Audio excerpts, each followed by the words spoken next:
Le cycle des robots, volume 1, de Isaac Asimov. Les 3 lois de la robotique. Première loi. Un robot ne peut porter atteinte à un être humain, ni, restant passif, laisser cet être humain exposé au danger. Deuxième loi. Un robot doit obéir aux ordres donnés par les êtres humains, sauf si de tels ordres entrent en contradiction avec la première loi. Troisième loi. Un robot doit protéger son existence dans la mesure où cette protection n'entre pas en contradiction avec la première ou la deuxième loi. Manuel de la robotique, 58e édition. Je compulsais mes notes avec un sentiment d'insatisfaction. Ces 3 jours chez l'US Robots, j'aurais aussi bien pu les passer chez moi en tête-à-tête avec l'encyclopédia Tellurica. Suzanne Calvin était née en 1982, paraît-il. Par conséquent, elle avait 75 ans. Cela, chacun le savait. Coïncidence assez logique, l'US Robots et Homme Mécanique avaient aussi 75 ans, puisque Lawrence Robertson avait fondé cette firme qui devait devenir par la suite le géant industriel le plus étrange de toute l'histoire humaine. L'année même de la naissance du docteur Calvin. Cela, chacun le savait également. À l'âge de 20 ans, Suzanne Calvin assistait au séminaire spécial de psychomathématiques où le docteur Alfred Lanning de l'United States Robots avait dévoilé le premier robot mobile équipé d'un organe vocal. Un gros engin malhabile, plutôt moche, empestant l'huile et destiné aux futures mines mercuriennes. À tout le moins, ce prototype s'exprimait et se faisait comprendre. Suzanne, restée muette au séminaire, ne prit aucune part aux discussions sporadiques qui s'ensuivirent. Glaciale, commune et incolore, elle utilisait son masque d'impassibilité et son hypertrophie de l'intellect pour se protéger d'un monde qui lui déplaisait.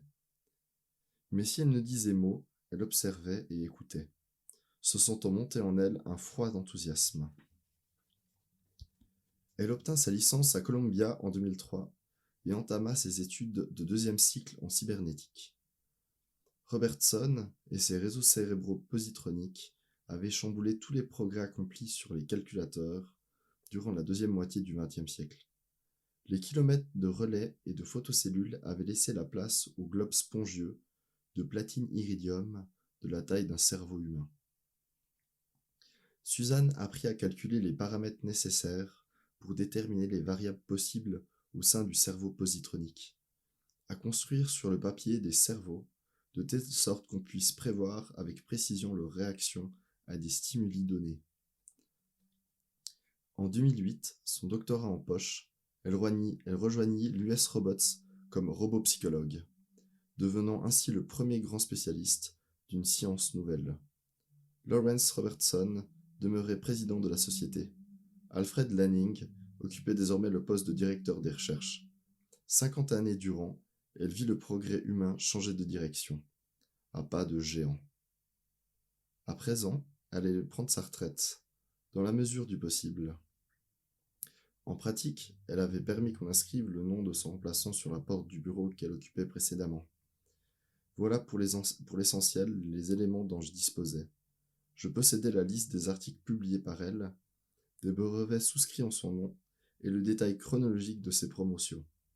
En bref, son CV professionnel détaillé. Mais ce n'est pas ce que je désirais. Il me fallait davantage pour mes articles de l'Interplanetary Press. Bien davantage. Je l'en informais. Docteur Calvin, dis-je avec tout le respect dont j'étais capable, vous ne faites qu'un avec l'US Robots, aux yeux du public. Votre départ à la retraite sonnera la fin d'une époque et... Vous voulez le côté humain ? Pas de sourire. Je crois bien qu'elle ne sourit jamais. Ses yeux avaient pris une expression perçante, mais dépourvue de colère. Son regard paraissait me traverser pour ressortir à mon occiput, comme si j'étais constitué d'un matériau transparent, comme si tout le monde l'était. En effet, dis-je, le côté humain des robots. Une contradiction. Non, docteur, le vôtre. Ma foi, on m'a déjà traité de robot. On vous aura assuré que je n'avais rien d'humain. Certes, mais c'est inutile d'en convenir. Elle se leva de sa chaise. Suzanne Calvin n'était pas grande et paraissait frêle. Je l'ai suivie jusqu'à la fenêtre et on regarda dehors. Les bureaux de l'usine de l'US Robots constituaient une petite ville planifiée, organisée, qui semblait aplatie comme une photographie aérienne. À mon arrivée ici, reprit-elle, on m'a attribué un local dans le bâtiment que notre centre de secours incendie a remplacé. Elle me désigna l'endroit. Vous n'étiez pas né quand on l'a détruit. Je partageais cette pièce avec plusieurs collaborateurs. Je disposais d'une moitié de table. On construisait tous nos robots dans un seul édifice. Production, 3 par semaine. Vous voyez où on en est maintenant. 50 ans, ça en fait du temps, dis-je d'un air pénétré. Pas quand on regarde derrière soi. On s'étonne même s'ils avaient pu passer si vite. Elle retourna à sa table et s'assit. Ses traits n'avaient pas besoin d'être expressifs pour refléter la tristesse. Quel âge avez-vous me demanda-t-elle. 32 ans. Dans ce cas, vous n'avez aucun souvenir d'un monde dépourvu de robots. Il fut un temps où l'humanité affrontait l'univers seule, sans amis. Maintenant, l'homme dispose de créatures pour l'aider. Des créatures plus robustes que lui, plus fidèles, plus utiles, absolument dévouées. L'humanité n'est plus seule. Vous avez déjà envisagé la situation sous cet angle? Je crains que non. Je peux vous citer? Oui. À vos yeux, un robot est un robot. Des engrenages et du métal. De l'électricité et des positrons. De l'intellect et du fer. Construit par la main de l'homme, et si nécessaire, détruit par la main de l'homme. Mais comme vous n'avez pas travaillé avec des robots, vous ne les connaissez pas. Leur souche est plus dure que la nôtre, et meilleure. Je tentais de l'aiguillonner doucement. On aimerait connaître vos sentiments sur diverses questions. Votre opinion sur les robots. L'Interplanetary Press touche le système solaire entier. Notre audience atteint 3 milliards d'individus, Dr Calvin. Ils aimeraient savoir ce que vous pouvez leur dire des robots. Il n'était pas nécessaire de l'aiguillonner. Sans entendre mon laïus, elle avait pris la bonne direction. On aurait dû s'en douter dès le début. On vendait alors des robots à usage terrien. Même avant mon époque. Bien sûr, en ce temps-là, ils ne parlaient pas. Par la suite, ils sont devenus plus humains et une opposition a surgi. Comme il fallait s'y attendre, les syndicats refusaient de les voir concurrencer les hommes sur le plan de la main-d'œuvre, et certains secteurs de l'opinion religieuse soulevaient des objections à caractère superstitieux. Parfaitement ridicule et inutile, mais le fait était là. Je notais tout, à la lettre, sur mon archiveur, en m'efforçant de ne pas trahir les mouvements de mes phalanges. Avec de la pratique, on peut enregistrer avec précision sans retirer le petit appareil de sa poche. Prenez le cas de Robbie, poursuivit-elle. Je ne l'ai pas connu. On l'a démantelé l'année précédant mon entrée dans la société. Complètement dépassée. Mais j'ai vu la petite fille au musée. Elle s'interrompit. Je me gardais bien de parler. Je la laissais ses yeux s'embuer et son esprit remonter la piste de ses souvenirs. Elle avait un laps de temps considérable à parcourir. C'est plus tard que j'ai entendu parler de lui. Et c'est toujours à lui que je pensais quand on nous traitait de blasphémateurs, de créateurs de démons. Robbie était un robot muet. On l'a construit et mis sur le marché en 1996. C'était avant l'extrême spécialisation. On le vendait comme bonne d'enfant. Comme quoi? Comme bonne d'enfant. Robbie. 98, 99, 100. Gloria baissa son petit avant-bras potelé devant sa figure et resta un instant le nez froncé, à cligner des yeux dans la clarté du jour. Puis, tâchant de regarder dans toutes les directions à la fois, elle s'éloigna de quelques pas prudents de l'arbre contre lequel elle s'appuyait. Elle tendit le cou pour évaluer les possibilités d'un taillis sur sa droite, puis recula encore un peu pour mieux discerner ses recoins ombreux. Le silence n'était troublé que par l'incessant bourdonnement des insectes et le gazouillis occasionnel d'un oiseau téméraire, bravant l'ardeur du soleil de midi. Gloria fit la moue. Je parie qu'il est entré dans la maison, même si je lui ai répété 1 million de fois que ce n'était pas du jeu. Lèvres minuscules serrées, front barré d'un pli sévère, Elle se dirigea avec détermination vers la maison à étage, de l'autre côté de l'allée d'accès. Elle entendit trop tard, dans son dos, un bruissement de feuillage, puis le ploc-ploc rythmé des pieds métalliques de Robbie. Pivotant sur ses talons, elle vit son compagnon triomphant sortir de sa cachette et se diriger vers l'arbre maison à toute vitesse. « Attends, Robbie, glapit-elle, dépitée. Tu as triché, Robbie. Tu avais promis de ne pas courir avant que je te trouve. » Ses petits pieds ne pouvaient guère lutter contre les enjambées gigantesques du robot. Soudain, à moins de 3 mètres du but, il adopta un train de sénateur, et Gloria, d'un suprême galop effréné, le dépassa, haletante, pour venir toucher la première l'écorce de l'arbre. Rayonnante, elle se tourna vers le fidèle Robbie et, avec la plus noire ingratitude, le récompensa de son sacrifice en le raillant cruellement pour son inaptitude à la course. « Robbie est une tortue !» cria-t-elle, à tue-tête avec toute l'inconséquence d'une petite personne de 8 ans. « Je le bats comme je veux, je le bats comme je veux, plasmodia-t-elle, d'une voix perçante. Robbie ne répondit pas, bien entendu, du moins pas en paroles. Il fit mine de courir, alors qu'en réalité, il trottait sur place, jusqu'au moment où Gloria s'élança à sa poursuite. Alors il régla son allure sur la sienne, la distançant un peu, la forçant à virer de place en décrivant des crochets courts, ses petits bras battant l'air. « Robbie, arrête !» Et sa respiration précipitée transforma son rire en hoquet. Soudain, il la saisit, la souleva et la fit tourner avec lui, et le monde devint un tourbillon surmonté d'un néant bleu. Avec des arbres tendant avidement leurs branches vers le vide, puis elle se retrouva sur l'herbe, appuyée contre la jambe de Robbie, serrant toujours dans sa menotte un doigt de métal dur. Au bout d'un moment, elle reprit son souffle, repoussa sans grand résultat ses cheveux en désordre, imitant vaguement d'un geste de sa mère, et se contorsionna pour voir si sa robe était déchirée. Elle abattit sa main sur le torse de Robbie. « Méchant garçon, je vais te donner la fessée. » Et lui de jouer la frayeur en se protégeant le visage de ses mains, si bien qu'elle lui ajoutait « Non, Robbie, je ne te donnerai pas la fessée. Mais à présent, c'est mon tour de me cacher, parce que tu as mis les jambes les plus longues et que tu avais promis de ne pas courir avant que je te trouve. » Robbie hocha de la tête. En réalité, un petit parallélépipède aux angles arrondis, relié par un cylindre court mais flexible au parallélépipède plus grand qui lui tenait lieu de torse. Elle alla docilement s'appuyer contre l'arbre. Une mince feuille de métal descendit sur ses prunelles rougeoyantes. De l'intérieur de son corps monta un tic-tac bruyant et régulier. « Ne regarde pas et ne saute pas les chiffres !» l'avertit Gloria en courant se cacher. Le décompte des secondes s'effectua avec une régularité de métronome, et, lorsque vint la 100e, les paupières se levèrent et les yeux brillants de Robbie balayèrent le paysage pour s'arrêter un instant sur un bout de Vichy coloré qui dépassait au-dessus d'un rocher. Il s'avança de quelques pas et s'assura qu'il s'agissait bien de Gloria, accroupie derrière cet abri. Pas à pas, prenant soin de toujours rester entre elle et l'arbre-maison, il s'approcha de la cachette.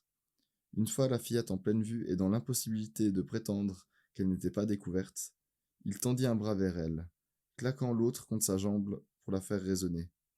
Gloria se redressa, la mine boudeuse. « Tu as regardé !» s'exclama-t-elle, avec une insigne de mauvaise foi. « Et puis je suis fatiguée de jouer à cache-cache. Je veux que tu me portes. » Mais Robbie, offensé par cette accusation injuste, s'assit avec précaution et secoua lourdement sa tête. Gloria adopta aussitôt un ton enjoueur. « Allons, Robbie, je ne parlais pas sérieusement. Porte-moi. » Il n'était pas robot à se laisser convaincre aussi aisément. S'entêtant à regarder le ciel, il secoua la tête avec encore plus d'emphase. « Je t'en prie, Robbie, porte-moi. » Elle lui entoura le cou de ses bras roses et l'étreignit avec force. Puis, changeant d'humeur en un instant, elle s'écarta.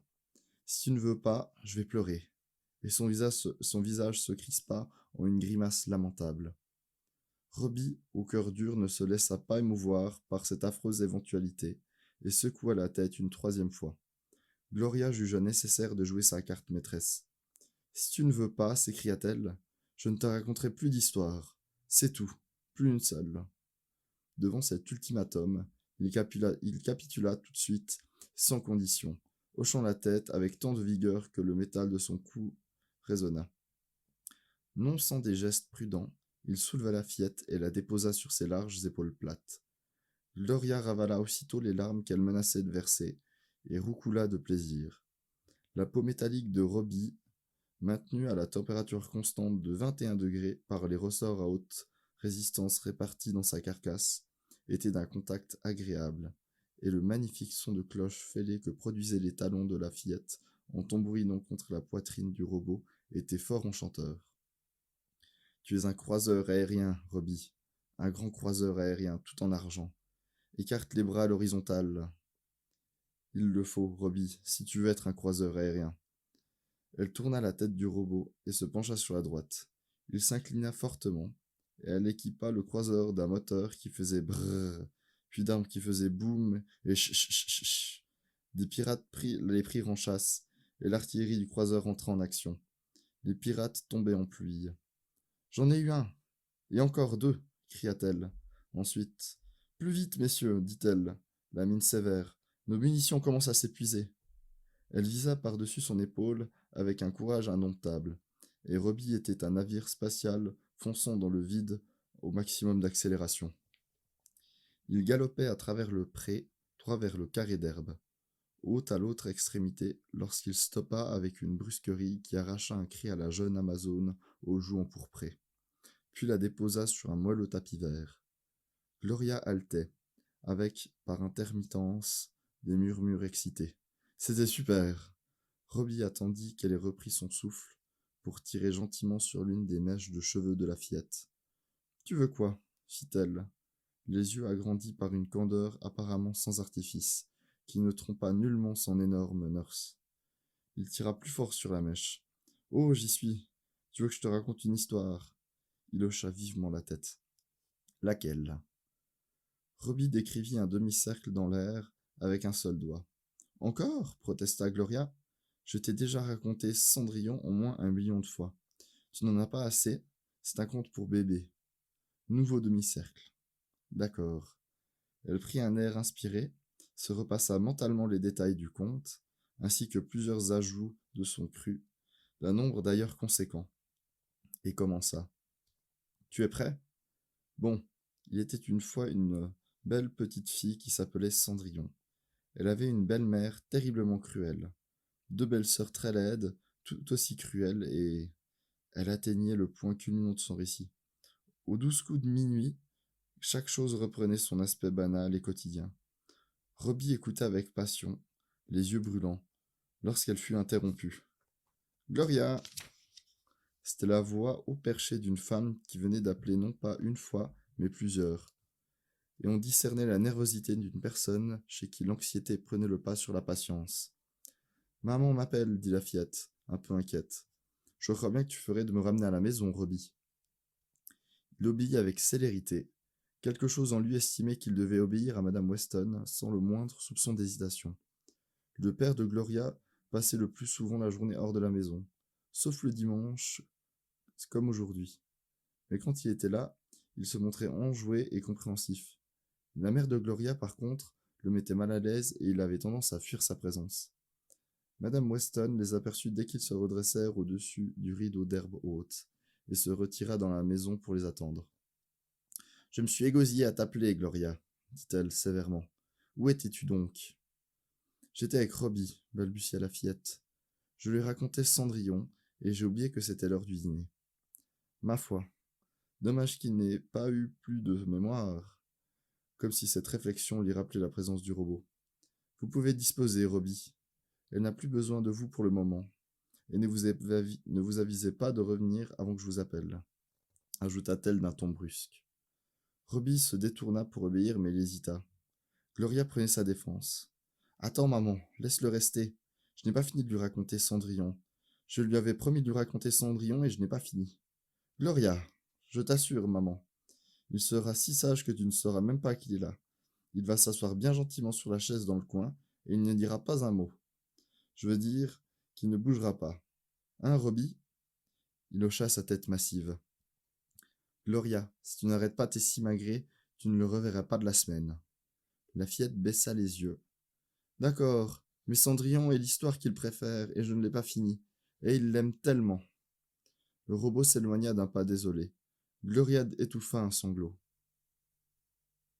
George Weston prenait ses aises, une habitude de sa part. Le dimanche après-midi, un bon repas dans l'estomac, un divan moelleux et fatigué dans lequel se vautrait son Times, ses sandales aux pieds, un vieux polo au lieu d'une chemise. Comment ne pas ressentir une délicieuse impression de confort? Il n'apprécia donc guère de voir sa femme pénétrer dans la pièce. Après 10 années de mariage, il avait encore l'inconcevable faiblesse de l'aimer, et toujours plaisir à la voir. Mais l'après-midi du dimanche, après le déjeuner, était pour lui sacré, et il ne connaissait pas de plus grande béatitude que de profiter de 2 ou 3 heures durant d'une solitude complète. C'est pourquoi il riva son regard sur le dernier compte-rendu de l'expédition Lefebvre-Yoshida vers Mars. Celle-ci devait partir de la base lunaire et avait des chances de réussir. Elle fit mine d'ignorer sa présence. Madame Weston attendit patiemment 2 minutes, impatiemment 2 minutes de plus, et rompit enfin le silence. « Georges !»« Georges, je te parle. Je te prie de poser ton journal et de me regarder. » Le Times chuta sur le plancher avec un bruit de papier froissé, et Weston tourna un visage las vers sa femme. « Qu'y a-t-il, ma chérie ? » ?»« Tu le sais très bien, Georges. Il s'agit de Gloria et de cet horrible engin. »« De quel horrible engin parles-tu ? » ?»« Ne fais pas l'âne. Tu sais très bien de quoi je parle. De ce robot que Gloria appelle Robbie. Il ne les quitte pas d'une semelle. » »« Pourquoi la quitterait-il ? Il n'est pas censé le faire, et il n'a rien d'un horrible engin. C'est le meilleur robot qu'on trouve sur le marché, et il m'a coûté 6 mois de salaire. Il les vaut d'ailleurs. Il est autrement plus futé que la moitié de mon personnel de bureau. » Il esquissa un geste pour ramasser son journal, mais sa femme le devança et mit le Times hors de sa portée. « Écoute-moi, Georges. Je refuse de confier ma fille à une machine, si futée soit-elle. Un enfant n'est pas fait pour être gardé par un être de métal. » Weston fronça les sourcils. « Depuis quand as-tu pris cette décision ?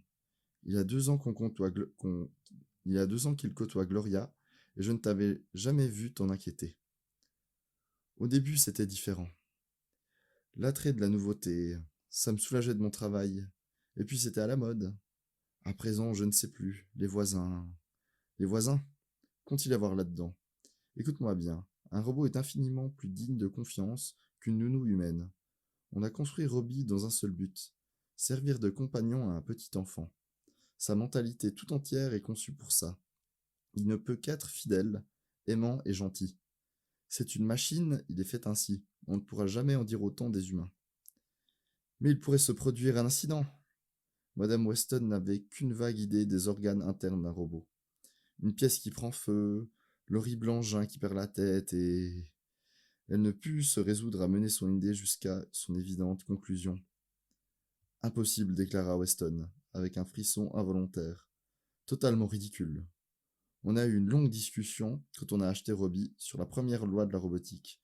Tu sais qu'un robot ne peut pas molester un être humain.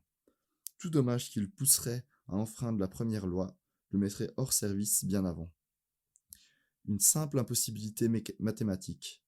Et un ingénieur de l'US Robots vient ici 2 fois l'an pour soumettre ce pauvre engin à une révision complète. Il y a moins de chances de voir Robbie devenir incontrôlable que tu n'en as de battre la campagne de but en blanc. Beaucoup moins, en vérité. De plus, comment feras-tu pour le séparer de Gloria ? Il effectua une tentative aussi futile que la précédente pour entrer en possession de son journal, que sa femme jeta avec colère dans la pièce voisine. C'est bien ce qui me tracasse, Georges. Elle ne veut jouer avec personne d'autre. Il y a des dizaines de petits garçons et de petites filles avec qui elle devrait se lier d'amitié, mais il n'y a rien à faire. Elle refuse de les approcher, à moins que je l'y contraigne. Ce n'est pas de cette façon qu'on doit élever une fillette. Tu veux qu'elle devienne normale, n'est-ce pas ? Qu'elle soit capable de s'intégrer ? Tu te fais des idées, Grace. Il n'y a qu'à considérer Robbie comme un chien. J'ai vu des centaines d'enfants qui préfèrent leur chien à leur père. Un chien, c'est autre chose. Il nous faut nous débarrasser de cette horrible mécanique. Tu peux la revendre à la société. Je me suis renseigné, c'est possible. Tu t'es renseigné? Écoute-moi bien, Grace. Ne piquons pas de crise. On gardera ce robot jusqu'à ce que Gloria soit plus grande. Je ne veux plus en entendre parler. Sur ce, il se leva et sortit de la pièce avec humeur. 2 soirs plus tard, Madame Weston accueillit son mari sur le seuil de la porte. Tu vas devoir m'écouter cette fois, George. Les gens sont très remontés au village. À propos de quoi? Demanda Weston. Il pénétra dans la salle de bain et noya toute réponse possible dans un éclaboussement d'eau. Madame Weston attendit. De Robbie, dit-elle. Weston ressortit, serviette en main, rouge et irrité. Qu'est-ce que tu racontes? Oh, ça n'arrête plus. J'ai voulu fermer les yeux, mais c'est fini. La plupart tiennent Robbie pour dangereux. Ils interdisent à leurs enfants d'approcher de notre maison le soir venu. On confie bien le nôtre au robot. Les gens oublient la logique lorsqu'il s'agit de ces questions. Alors qu'ils aillent au diable. Une boutade ne résout pas le problème. Il faut que je fasse mes courses au village. Je dois rencontrer les gens chaque jour. Et en ville, c'est encore bien pire pour les robots. New York vient de passer une ordonnance qui leur interdit les rues entre le coucher et le lever du soleil. Soit, mais on ne m'empêchera pas de garder un robot chez nous. Grace, il s'agit d'une de tes campagnes. Je reconnais ton style, mais tu perds ton temps. Ma réponse est toujours non, on garde Robbie. Et pourtant il aimait son épouse. Puis, elle le savait. Le pauvre George Weston n'était après tout qu'un homme et sa femme utilisaient à fond toutes ses ressources, qu'un sexe plus maladroit mais aussi plus scrupuleux avait appris à redouter. Non sans raison. 10 fois au cours de la semaine suivante, elle s'écria « Robbie restera, point final ». À chaque fois, il prononça ces mots avec moins de force. À chaque fois, il les faisait suivre d'un gémissement plus soutenu et plus excédé. Vint enfin le jour où Weston s'approcha de sa fille, d'un air coupable, et lui proposa une belle séance de Visivox au village. Gloria tapa joyeusement dans ses mains. « Robbie pourra venir ?»« Non, ma chérie, dit-il en sentant son cœur se serrer au son de sa propre voix. Les robots ne sont pas admis au Visivox, mais tu pourras tout lui raconter en rentrant. Il trébucha sur les derniers mots et détourna les yeux. Gloria revint exubérante de la séance de Visivox, qui avait été un sacré spectacle. Son père garait la jet-car dans le garage souterrain quand la fillette dit « Attends que je raconte l'histoire à Robbie, papa. Je suis sûr qu'il aurait adoré. » Surtout le moment où Francis Fran reculait lentement, qu'il est tombé sur un des hommes léopards et qu'il a dû s'enfuir en courant. Elle se remit à rire. « Papa, il y a vraiment des hommes léopards sur la Lune ?»« Sans doute pas, dit Weston d'un ton distrait. Ce sont juste des histoires inventées. Il ne pouvait pas s'attarder davantage autour de la voiture. Il fallait affronter l'épreuve. Gloria traversa la pelouse en courant. « Robbie, Robbie !» Elle s'arrêta brusquement à la vue du beau collet qui la regardait avec ses yeux bruns et sérieux en agitant la queue devant le porche. « Oh, le joli chien !» Elle monta les marches, s'approcha du prudemment et le caressa. « Il est pour moi, papa ?»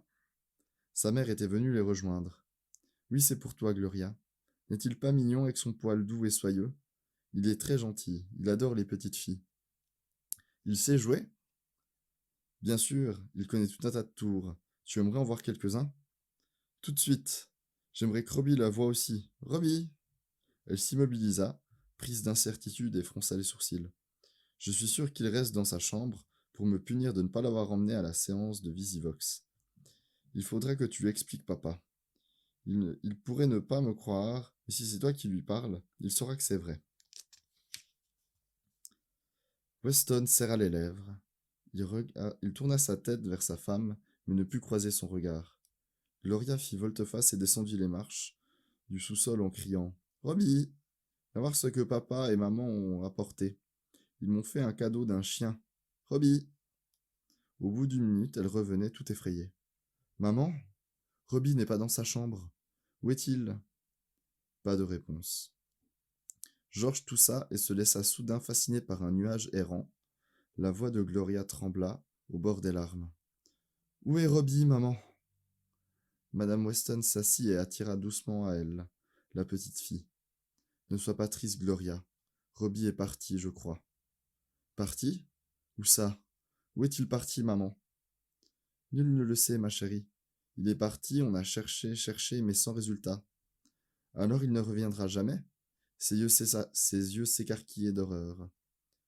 On le retrouvera peut-être bientôt. On va continuer à chercher.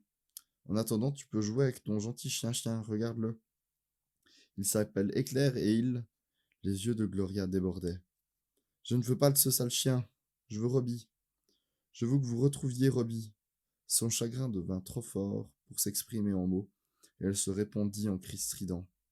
Madame Weston quêta de l'aide auprès de son mari, mais elle se contenta de déplacer ses pieds d'un air morose, sans se détourner de sa contemplation du ciel. Elle dut donc se pencher sur sa fille pour la consoler. Pourquoi pleurer, Gloria? Robbie n'est qu'une machine, une sale vieille machine, même pas un être vivant. C'était pas une machine, hurla la fillette, oubliant la grammaire dans sa rage. C'était quelqu'un comme toi et moi, c'était mon ami. Je veux le retrouver, oh maman, ramène-le-moi.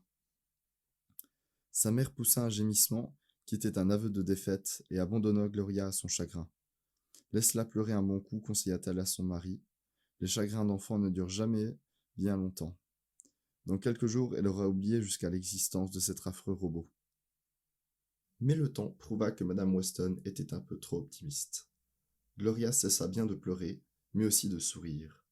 Et à mesure que les jours passaient, elle se faisait de plus en plus silencieuse et indistincte. Peu à peu, sa tristesse passive eut raison de Madame Weston, que seule retenait de céder la nécessité d'avouer sa défaite à son mari. Puis un soir, elle entra en coup de vent dans la salle de séjour, s'assit, croisa les bras d'un air plein de fureur. Son mari tendit le cou pour la voir passer par-dessus son journal. Qu'y a-t-il, Grace? C'est cet enfant, George. J'ai dû renvoyer le chien aujourd'hui. Gloria m'a dit ne pas pouvoir le supporter. Elle me conduit à la dépression nerveuse.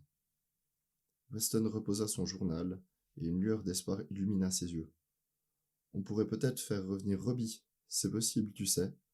Je peux me mettre en rapport avec... Non, répondit-elle farouchement. Je refuse d'en entendre parler. On ne céderait pas aussi facilement. Mon enfant ne sera pas élevé par un robot. Dussé-je passer des années à le lui faire oublier? Weston ramassa à nouveau son journal, d'un air déçu. À ce train-là, mes cheveux auront blanchi prématurément dans un an. La réponse fusa, glaciale. Merci pour ton aide. Gloria a besoin de changer de cadre. Comment pourrait-elle oublier Robbie dans cette maison, où chaque arbre, chaque rocher le lui rappelle? De toute ma vie, je n'ai jamais vu une situation aussi ridicule. Imaginez qu'une enfant dépérisse de la perte d'un robot. Bon, au fait, de quel genre de cadre prévois-tu pour elle? On va l'emmener à New York. En ville? Au mois d'août? Tu sais à quoi ressemble New York en plein mois d'août? C'est intenable. Des millions de gens le supportent. Ils n'ont pas la chance de disposer d'une résidence comme la nôtre. S'ils pouvaient quitter New York, ils ne s'en priveraient pas, tu peux me croire. Tant pis pour nous. On va partir tout de suite. Ou du moins, dès qu'on aura pris les dispositions nécessaires. En ville, Gloria trouvera assez de centres d'intérêt et d'amis pour remonter la pente et oublier cette machine. Bon sang, gémit le mari. Quand je pense à ces trottoirs brûlants. Tant pis, répéta l'épouse imperturbable. Gloria a perdu 2 kilos ce mois-ci, et la santé de ma petite fille m'importe plus que ton confort. Dommage que tu n'y aies pas pensé avant de la priver de son robot, murmura-t-il, mais pour lui-même. Gloria montra des signes d'amélioration sitôt qu'on évoqua le voyage imminent. Elle n'en parlait guère, mais toujours avec un plaisir anticipé. Elle se reprit à sourire, et à manger un peu de son appétit antérieur. Madame Weston se congratula sans retenue, et ne manqua aucune occasion de triompher de son mari toujours sceptique. Tu vois qu'elle aide à préparer les paquets comme un petit ange, et qu'elle babille comme si elle n'avait plus le moindre souci. Je te l'avais bien dit, il suffit de l'intéresser à autre chose. Je l'espère, fut la réponse peu convaincue. On prit rapidement les dispositions préliminaires, préparait la maison de ville, et engager un couple pour entretenir la résidence de campagne. Le jour du départ venu, Gloria avait retrouvé presque tout son entrain. À aucun moment elle ne mentionna le nom de Robbie. D'excellente humeur, la famille prit un gyrotaxi pour l'aéroport. Weston aurait préféré utiliser son gyro personnel, mais l'appareil ne comportait que 2 places et aucune soute à bagages. Où elle embarqua dans l'avion de ligne. « Viens, Gloria, je t'ai réservé une place près du hublot afin que tu puisses regarder le paysage. » La fillette trotta allègrement dans l'entrée centrale, s'aplatit le nez contre l'épaisse glace ovale et observa le paysage avec un intérêt renouvelé lorsque le grondement du moteur se répercuta dans la cabine. Elle était trop jeune pour éprouver de la peur lorsque le sol s'enfonça sous elle comme par une trappe et qu'elle sentit son poids doubler tout à coup. Mais pas pour être fascinée. Il lui fallut que le sol prenne l'aspect d'un patchwork lointain avant qu'elle consente à se décoller du hublot et à faire face à sa mère. « On arrive bientôt à la ville, maman ?» demanda-t-elle en frictionnant son petit bout de nez gelé et en regardant avec intérêt la tache de buée formée par sa respiration, sur la vitre se rétrécir lentement et disparaître. « Dans une demi-heure environ, ma chérie. Tu n'es pas contente de partir ?» ajouta madame Weston, avec un soupçon d'inquiétude. « Tu ne crois pas que tu seras heureuse en ville avec tous les immeubles et les gens que tu pourras voir? On ira tous les jours au Visivox, au cirque, à la plage et... »« Oui, maman, » répondit Gloria, sans enthousiasme. L'avion passa au-dessus d'un banc de nuages et la fillette s'absorba aussitôt dans la contemplation de ce spectacle inhabituel. Puis l'appareil regagna un ciel dégagé, et elle se tourna vers sa mère avec un air de mystère. « Je sais pourquoi on va en ville, maman. »« Vraiment ?» demanda madame Weston, intriguée. « Pourquoi ?»« Tu ne m'as rien dit parce que vous vouliez me faire la surprise, mais je sais. » Elle resta admirative devant sa propre perspicacité, puis se mit à rire gaiement. « On va à New York pour retrouver Robbie, hein? Avec des détectives. » Cette déclaration surprit George Weston, au moment où il avalait une gorgée d'eau. Le résultat se révéla désastreux. Un hoquet étranglé, un geyser, une quinte de toux frisant l'asphyxie. Il se leva, le visage apoplectique, trempé des pieds à la tête et fort ennuyé. Madame Weston demeura imperturbable. Mais quand Gloria répéta sa question d'une voix plus anxieuse, elle sentit la colère la gagner. « Peut-être, » répondit-elle sèchement. « Maintenant, pour l'amour du ciel, assieds-toi et ne bouge plus. » Le New York de 1998 était plus que jamais dans son histoire le paradis des touristes. Les parents de Gloria s'en rendirent compte et en tirèrent le meilleur parti possible. Suivant les directions formelles de sa femme, George Weston laissa un mois durant ses affaires se débrouiller seul, afin de, selon ses propres termes, distraire Gloria jusqu'à ce qu'elle oublie. Comme tout ce qu'il entreprenait, il effectua cette tâche avec un esprit méthodique, efficient et pratique, bien dans la manière d'un homme d'affaires. Avant que le mois soit écoulé, tout ce qu'on pouvait faire avait été fait. La petite fille avait été menée dans l'immeuble Roosevelt, haut de 800 mètres, afin d'y contempler avec une admiration craintive le panorama chaotique de toits qui se perdait au loin dans les champs de Long Island et dans les plaines du New Jersey. Ils visitèrent les eaux où Gloria regarda avec une terreur délicieuse un vrai lion vivant. Déçue de voir les gardiens lui servir des quartiers de viande crue plutôt que des êtres humains comme elle s'y attendait. Elle y exigea avec une insistance péremptoire de rendre visite à la baleine. Les divers musées reçurent leur part d'attention, de même que les parcs, les plages et l'aquarium. Elle remonta la moitié du cours de l'Hudson dans un vapeur d'excursion équipé d'une façon archaïque, des années folles. Elle voyagea dans la stratosphère au cours d'un vol d'exhibition et vit le ciel devenir pourpre foncé. Les étoiles surgirent en plein jour et la terre brumeuse, au-dessous d'elle, prendre l'aspect d'un immense bol renversé. On la promena sous les eaux du Long Island Sound, à bord d'un mésoscaphe, aux parois de verre, dans un monde vert ondulant, où d'étranges animaux marins venaient les dévisager avec curiosité, pour s'éloigner soudain à toute allure. Sur un plan plus prosaïque, M. Weston la conduisit dans un grand magasin, où elle put se délecter des ressources fournies par un autre genre de pays des fées. En vérité, une fois le mois presque écoulé, les Weston étaient convaincus d'avoir fait leur possible pour détourner l'esprit de Gloria, une fois pour toutes, du robot disparu, mais ils n'étaient pas certains d'avoir réussi.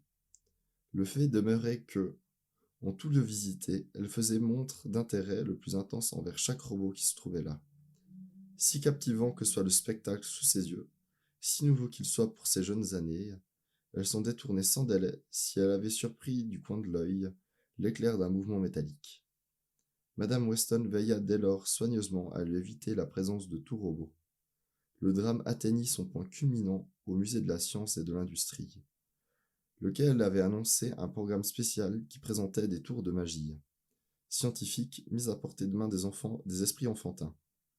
Bien entendu, les Weston placèrent la séance sur la liste des distractions indispensables. Tandis qu'il se tenait devant un stand absorbé par les exploits d'un électroaimant, sa mère s'aperçut soudain que Gloria n'était plus à ses côtés. Sa panique initiale devint une calme décision et, avec l'aide de 3 préposés, on entreprit une fouille minutieuse. Bien sûr, la fillette n'était pas du genre à errer au hasard. Elle faisait preuve d'une détermination inhabituelle pour son âge, ayant hérité des gènes maternels sur ce point.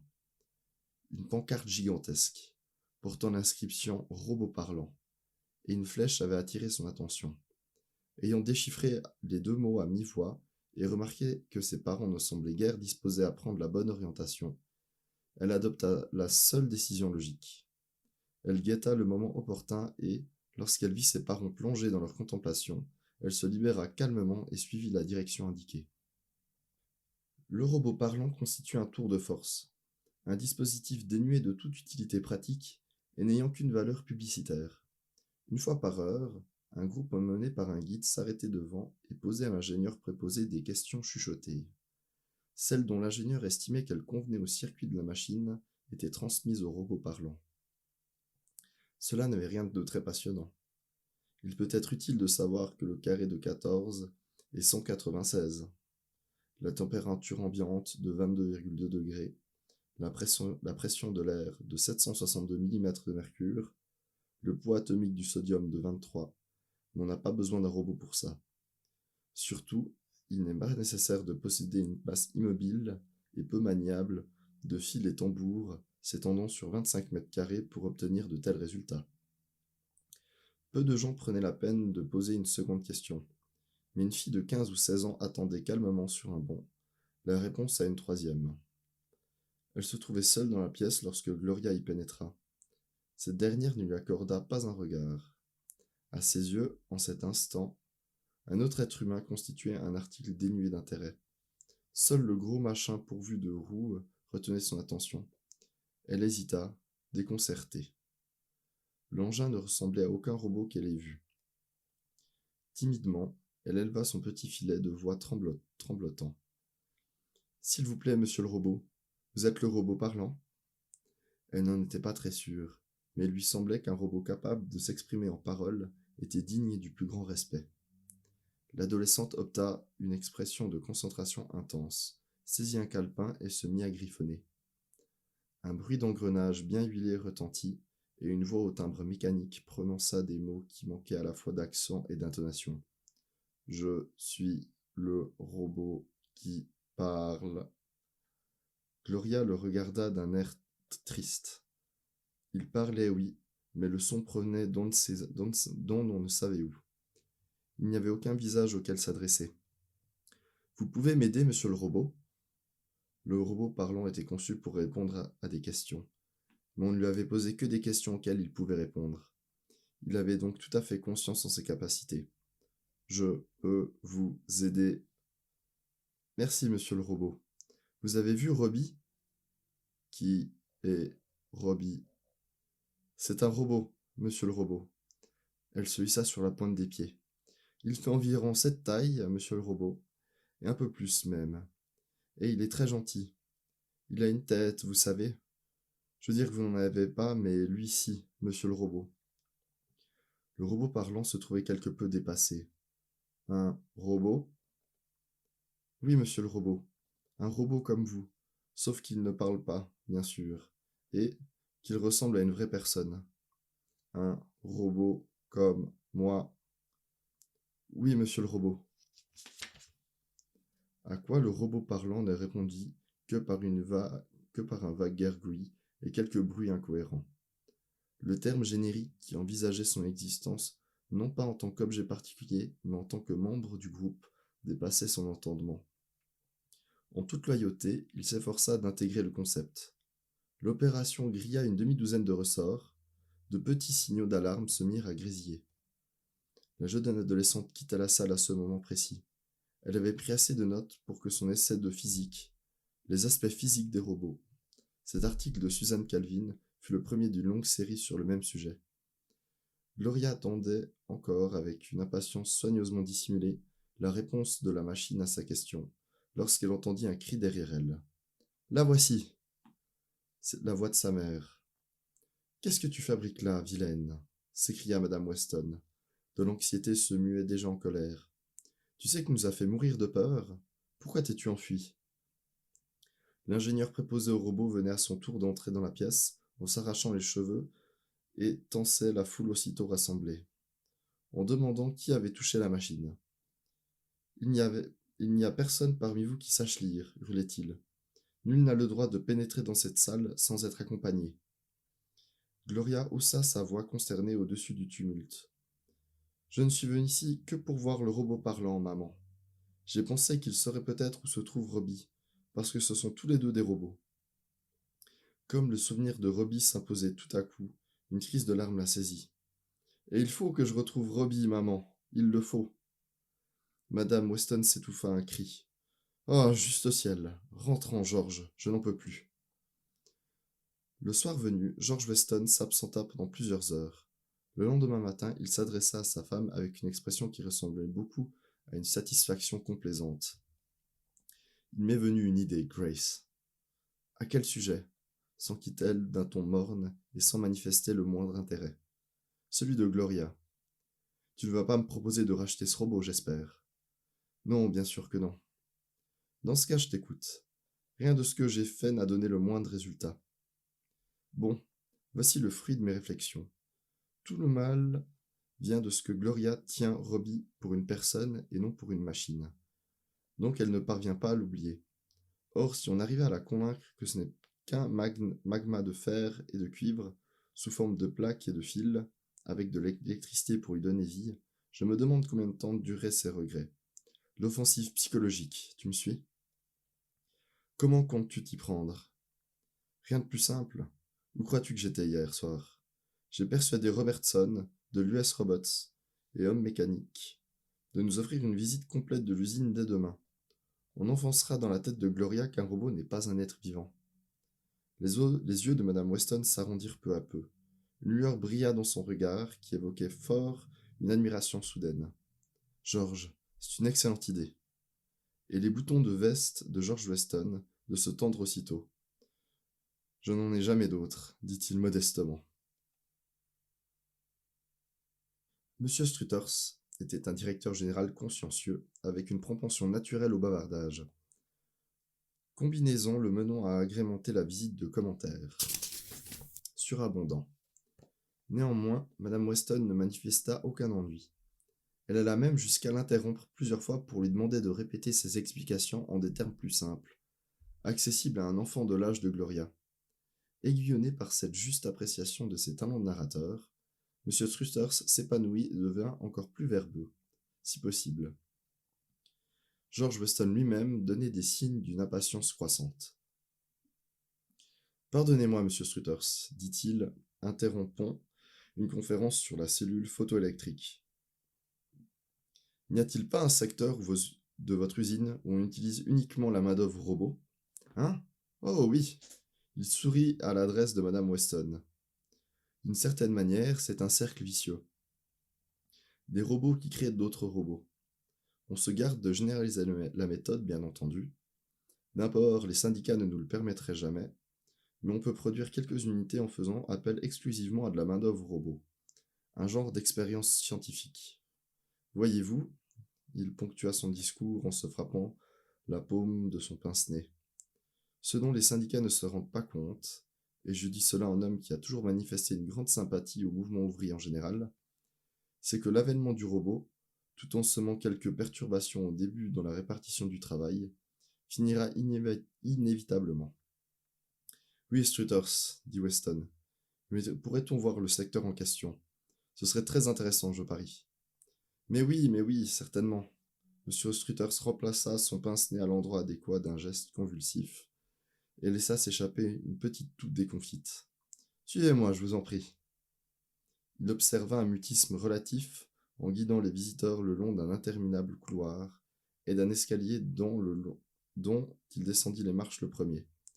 Puis lorsqu'ils eurent pénétré dans une grande salle bien éclairée qui, bourdonnait d'activité métallique, les vannes se rouvrirent et le torrent d'explications déferla une fois de plus. Et voilà, s'écria-t-il avec de l'orgueil dans la voix, un personnel uniquement composé de robots. 5 hommes servent de surveillants, et ils ne se trouvent même pas dans cette salle. En 5 ans, c'est-à-dire depuis l'inauguration de cet atelier, il ne s'est pas produit un seul accident. Bien sûr, les robots assemblés ici sont plutôt simples, mais la voix du directeur général s'était depuis longtemps réduite à une sorte de murmure apaisant dans les oreilles de Gloria. Toute cette visite lui semblait plutôt monotone et sans intérêt. Bien qu'il y ait de nombreux robots en vue, aucun d'eux ne ressemblait même de loin à Robbie, et elle le regardait avec un dédain non dissimulé. Ici, il n'y a pas du tout de gens, remarqua-t-elle. Puis ses yeux tombèrent sur 6 ou 7 robots qui s'activaient autour d'une table, à mi-chemin de la pièce. Ils s'arrondirent de surprise, incrédules. La pièce était vaste, sans doute, mais l'un des robots ressemblait. C'était lui. Robbie! Son cri perçait l'air, et l'un des robots qui s'affairait autour de la table fit un geste maladroit, lâchant son outil. Folle de joie, Gloria se glissa sous la rambarde avant que son père ou sa mère ne puissent la retenir, se laissa tomber en souplesse sur le sol 1 mètre plus bas, et agitant les bras, cheveux au vent, s'élança en courant vers Robbie. Alors, les 3 adultes pétrifiés virent ce que la petite fille déchaînée n'avait pas vu. Un énorme tracteur roulant lentement sur sa voie réservée. Il fallut quelques fractions de seconde à Weston pour recouvrir l'usage de ses sens. Un instant crucial. Gloria ne pouvait être rejointe. Il franchit bien la rambarde dans une ultime tentative, mais elle ne laissait bien sûr aucun espoir. Monsieur Struthers fit désespérément signe aux surveillants de stopper le tracteur, mais ceux-ci n'étaient que des humains. Il leur avait fallu du temps. Seul Robbie réagit immédiatement et avec une précision sans défaut, ses jambes de métal dévorant l'espace entre lui et sa petite maîtresse. Il fonça dans la direction opposée. Tout parut se produire en même temps. D'un mouvement du bras, il cueillit au vol la fillette, sans réduire sa vitesse d'un iota, lui coupant le souffle dans le choc. Weston, égaré, sentit plutôt qu'il ne vit Robbie passer devant lui à la frôler, et s'arrêta net, ahuri. Le tracteur coupa la trajectoire de Gloria une demi-seconde après que Robbie l'eut enlevé, roula 3 mètres plus loin et finit par stopper dans un grincement prolongé. Gloria reprit son souffle, subit les embrassades passionnées de ses parents et se retourna ardemment vers le robot. De son point de vue, il n'était rien arrivé, sinon qu'elle avait retrouvé son ami. Mais le soulagement sur le visage de Madame Weston s'était soudain transformé en noir soupçon. Elle se tourna vers son mari et, malgré son air échevelé et son apparence rien moins que digne, parvint à prendre un aspect redoutable. « T'as tout manigancé, hein ?» George Weston tamponnait son front brûlant à l'aide de son mouchoir. Sa main était hésitante et ses lèvres s'incurvaient en un sourire frémissant, des plus faibles. Sa femme poursuivit sa mise en accusation. Robbie n'était pas conçu pour exécuter des travaux mécaniques. Il ne pouvait être d'aucune utilité dans cet établissement. Tu l'as fait placer délibérément dans cet atelier afin que Gloria puisse le revoir. Avoue donc. Ma foi, oui. Mais comment pourrais-je savoir que la réunion serait aussi violente? D'ailleurs, il lui a sauvé la vie. Ça, il faut bien l'admettre. Tu ne peux plus le renvoyer. Grace Weston réfléchit. Elle se tourna vers Gloria et Robbie, pour les considérer d'un regard absent.